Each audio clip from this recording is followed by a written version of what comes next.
She walks down the staircase. Round and round she steps, carefully feeling each one. The ballroom lays before her, filled with masked strangers. Hollow eyes follow as she steps into the room. Silk rustles around her legs with the sway of her gown, clasping her throat. She tries to hold in a scream. Still as statues they stare into her. Music drones on, though the guests do not move. The master calls out, ordering the festivities to continue. He tilts his head in salute to her. Dancers move in slow circles, barely touching one another.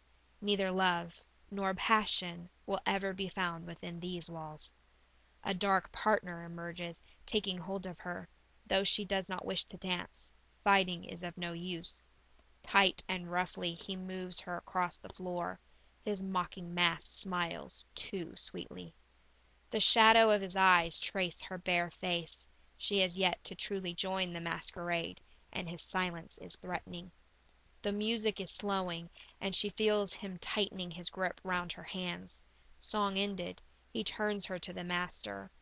Standing high upon his platform, his throne rests, ugly, behind him. He beckons her come closer. Tears prick at her eyes. They blur and smolder in the heat of the master's stare. She is pushed closer until the master can reach her face.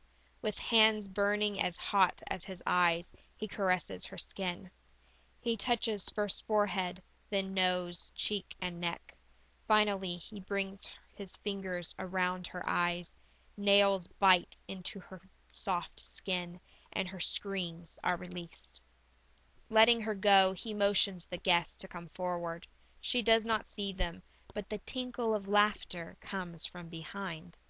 Arms encircle and hands pull at her. A cloth is lowered over her face and bound around her head. Her mask in place, she is now free to dance.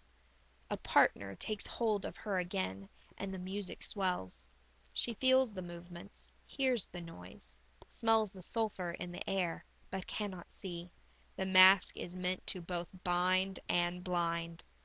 A tear slips between the fabric and her flesh, the last sign of humanity she will ever give, as the master's voice rings out, "Welcome to the masquerade."